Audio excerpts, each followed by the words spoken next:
देखो स्टार्टिंग में हमने क्या किया था, पीरियोडिक मोशन के बारे में किया था कि पीरियोडिक मोशन होता क्या है, यही किया था ना।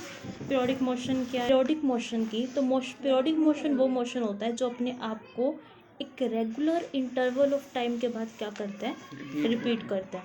आप इसके अंदर देख सकते हो नेक्स्ट पॉइंट क्या है, जो टाइम पीरियड टी है वो एक पूरी साइकिल को कवर करने में जितना टाइम लगे उसको हम क्या बोलते हैं, टाइम पीरियड।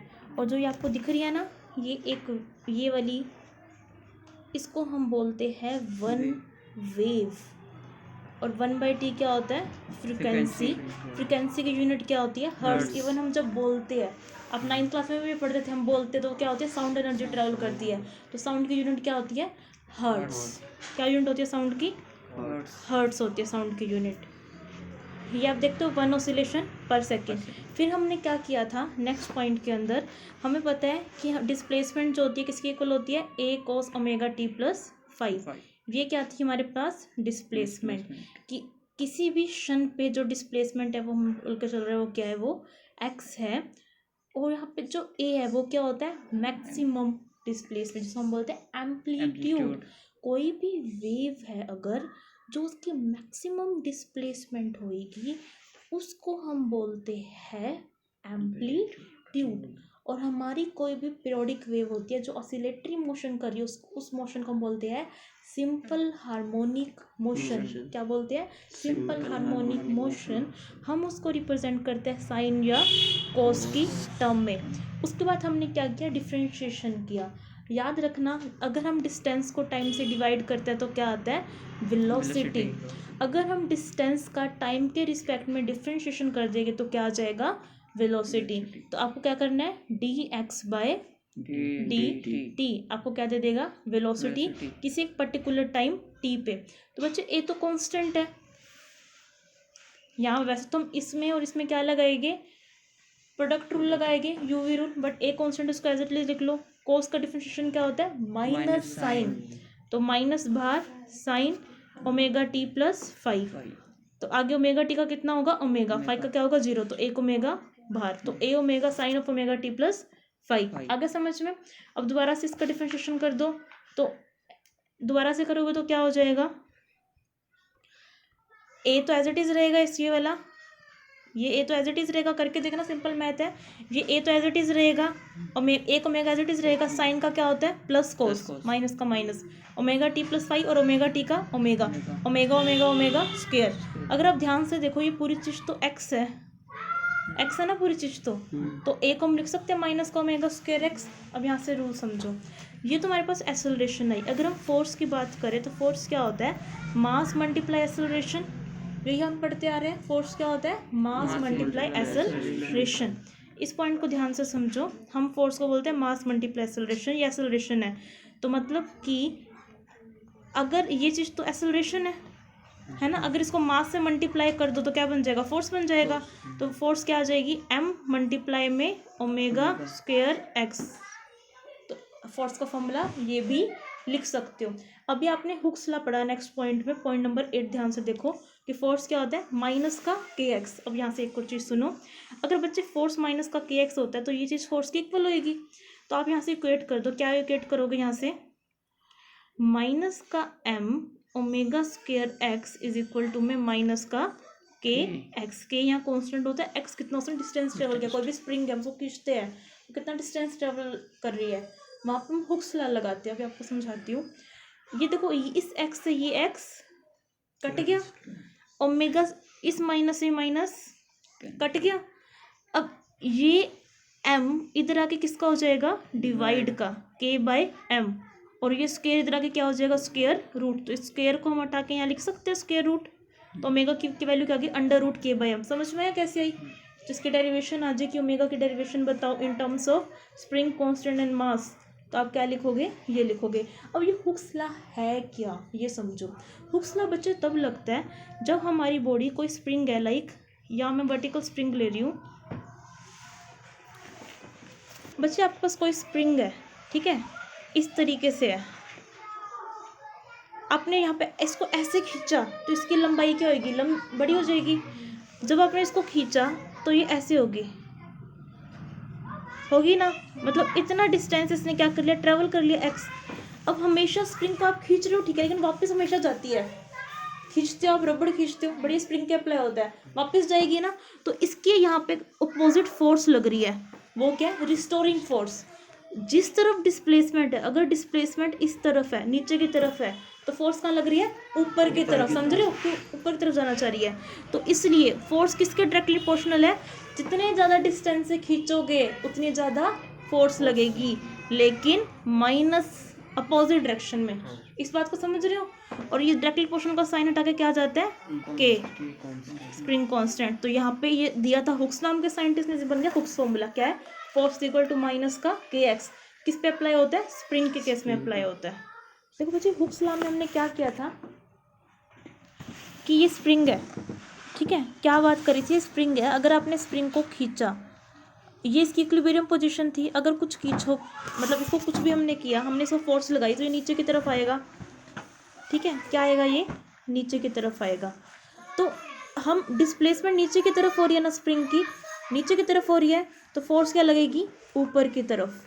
क्योंकि आप हमेशा बचपन में भी किया होगा आपने ये काम, अगर आप कोई भी इलास्टिक चीज़ उसको ऐसे खींच रहे हो तो वापस ऊपर जाती है ना। तो इसमें सेम काम हुआ, ये स्प्रिंग है, आप इसको नीचे की तरफ खींच रहे हो, तो नीचे आपने कुछ भी लगा दिया, कोई मास लगा दिया, अगर आप नीचे खींचोगे डिस्प्लेसमेंट तो नीचे होएगी, लेकिन जो स्प्रिंग की फोर्स होएगी वो क्या चाहती है, स्प्रिंग क्या आ जाए, अपनी इक्विलिब्रियम पोजीशन में क्या आ जाए, ऊपर आ जाए। तो आप ध्यान से देखो, जो फोर्स लग रही है वो क्या लग रही है, डिस्टेंस, जितना बड़ा डिस्टेंस होगा उतनी ज़्यादा फोर्स लगेगी, लेकिन माइनस में। और इस डायरेक्टली प्रोपोर्शनल का साइन हटाएंगे तो क्या आ जाएगा, माइनस का के एक्स। तो ये हमारे पास क्या होती है, फोर्स होती है restoring force in spring, only in spring. और ये हुक्स ला, मतलब हुक्स नाम के साइंटिस्ट ने दिए थे, इसको क्या बन गया, ये हुक्स ला बन गया। और ये क्या है, रिस्टोरिंग फोर्स है, हुक्स ला रिस्टोरिंग फोर्स क्या होती है, F is equal to minus का के एक्स। समझ में आया, यहाँ से आपको समझ में आ रहा होगा कि ये स्प्रिंग है, हमने इसको खींचा नीचे की तरफ, डिस्प्लेसमेंट हुई, लेकिन याद रखना डिस्प्लेसमेंट तो नीचे हो रही है, लेकिन स्प्रिंग अपनी इक्विलिब्रियम पोजीशन में, इक्विलिब्रियम मतलब जहाँ वो रेस्ट पे आ जाए, जहाँ पे नेट फोर्स जीरो, वो ऊपर की तरफ जाना चाहता है, वो ऊपर की तरफ जाना चाहता है, समझ गए ना। तो इसलिए माइनस का साइन इसलिए आया, जब भी फोर्स रिस्टोरिंग होती है साइन क्या आता है, नेगेटिव। तो इसलिए हम इसको क्या लिखते हैं, फिजिकल टू माइनस का के एक्स, क्योंकि ये अपोजिट डायरेक्शन में लग रही है, पेपर में आ जाए। What is this negative sign show, negative sign show force is in opposite direction of displacement, displacement is here, if displacement in downward force is upward. तो ये हमारा क्या था, हुक्स लॉ था।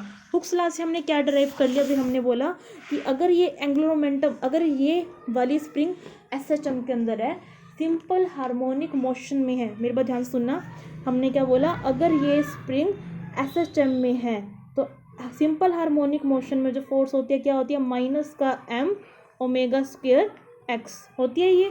तो हमने बोला, और इस पे स्प्रिंग में कितनी फोर्स होती है, माइनस का के एक्स, दोनों चीज़ें क्या होगी, इक्वल होगी। तो नेक्स्ट पॉइंट हमने क्या बोल दिया, माइनस का एम ओमेगा स्क्वायर एक्स किसके इक्वल होगा, माइनस का के एक्स के, माइनस से माइनस कट, एक्स से एक्स कट, और ओमेगा स्क्वायर किसके इक्वल आ जाएगा, के डिवाइड बाय एम, और के डिवाइड में एम, और ये स्क्वायर इधर जाकर क्या हो जाएगा, स्क्वायर रूट। पॉइंट समझ में आया कैसे है स्क्वायर रूट। अब आप एक पॉइंट और समझो, एक बात हमेशा याद रखना, जो ओमेगा होता है, ओमेगा क्या होता है, एंगुलर वेलोसिटी। लीनियर वेलोसिटी क्या होती है, डिस्टेंस बाय टाइम, ये पढ़ते आ रहे हो आप, लीनियर वेलोसिटी क्या होती है, डिस्टेंस बाय टाइम। और एंगुलर वेलोसिटी क्या होती है, एंगुलर डिस्टेंस। एंगुलर डिस्टेंस एक पूरा काटने में लगता है 2 पाई डिवाइड में टाइम। तो ओमेगा का फॉर्मूला ये है, तो टाइम का फॉर्मूला क्या होगा, 2 पाई डिवाइड में ओमेगा, यही फॉर्मूला होगा ना। ओमेगा की वैल्यू कितनी आई है, के बाय एम, के बाय एम आई है ना, तो यहाँ पे आप ओमेगा की वैल्यू रख दो नीचे, तो के नीचे आएगा और एम क्या आएगा, ऊपर आएगा। आया समझ में, के नीचे आएगा, एम ऊपर आएगा। और एक बार याद रखना, अंडर रूट को इकट्ठे भी लिख सकते हैं, गलत नहीं होता है, ऐसे भी लिख सकते हो, इकट्ठे भी लिख सकते हो। तो इस चीज़ को हम पूरे पे इकट्ठा भी रूट डाल सकते हैं। तो हम लिख सकते हैं टाइम को इन फॉर्म ऑफ, किस फॉर्म में, इस फॉर्म में, कि टी की वैल्यू कितनी है हमारे पास, 2 pi under the root m upon k. ये पॉइंट समझ में आया। ये कौन सा है, जब भी हमारा स्प्रिंग ऑसिलेट कर रहा है, लीनियर ऑसिलेट कर रहा है, ये स्प्रिंग ऑसिलेट कर रहा है, उसको कितना टाइम लगेगा ऑसिलेशन में, ये क्या है, टाइम पीरियड है 2π√m/k। और ओमेगा क्या है हमारे पास, √k/m। यहाँ पे मास क्या है, दिट इज अ मास जो स्प्रिंग का है, वो आपको गिवन होगा पेपर में। तो ये स्प्रिंग का case, this is all about the Hooke's law. ये हुक्स लॉ पे डिपेंडेंट है। स्प्रिंग में हमेशा फोर्स लगता है रिस्टोरिंग, अगर उसका मोशन डाउनवर्ड है फोर्स अपवर्ड है, मोशन राइट है फोर्स लेफ्ट है। This is all about the Hooke's law.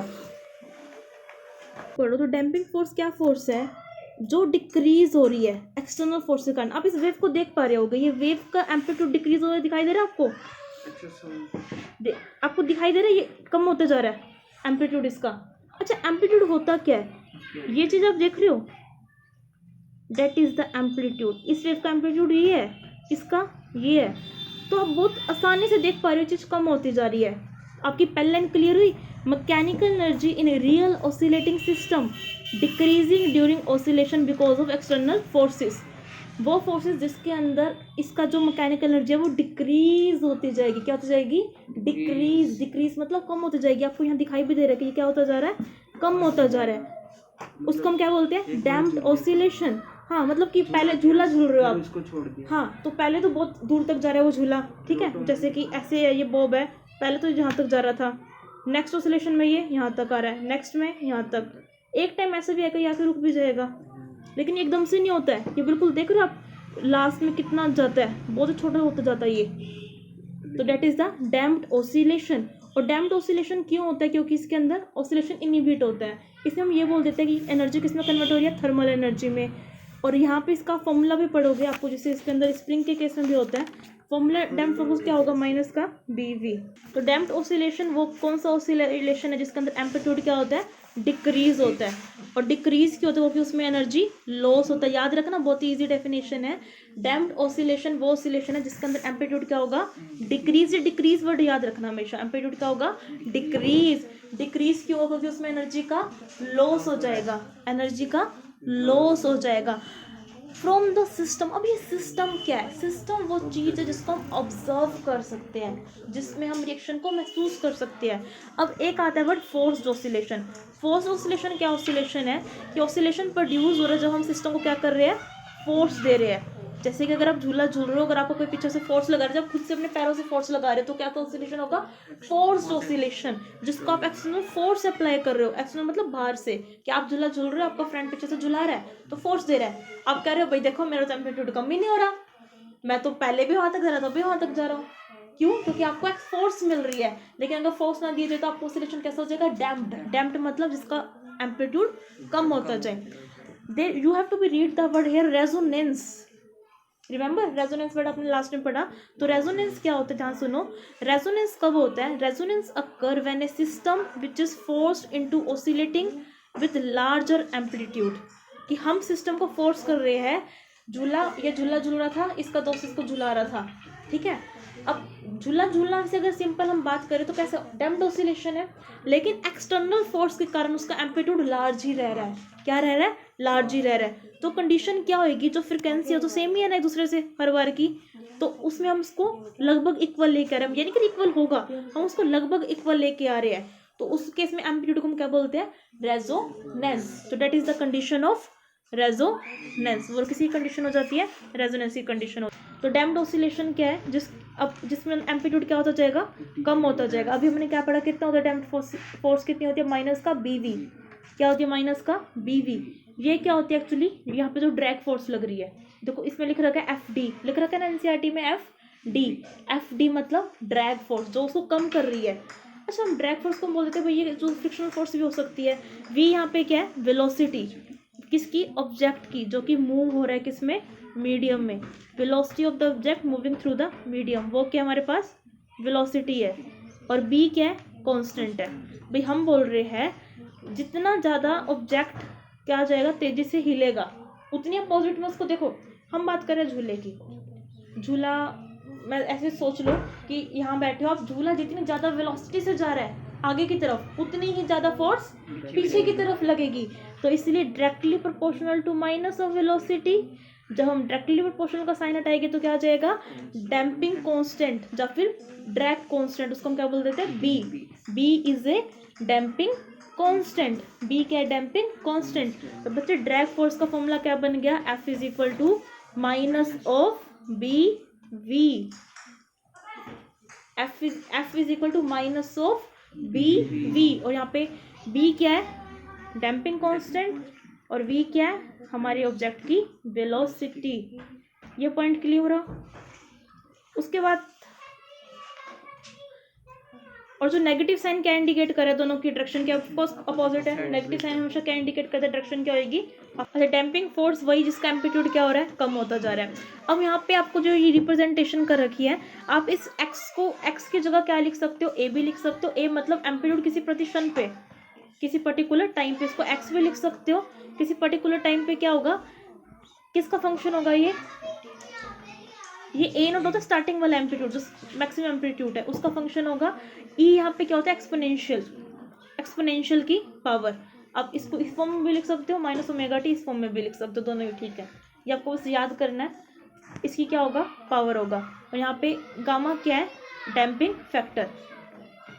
Damping factor किस फैक्टर से वो क्या होता जा रहा है, कम होता जा रहा है, किस फैक्टर से वो कम होता जा रहा है, क्या हमारा ओसी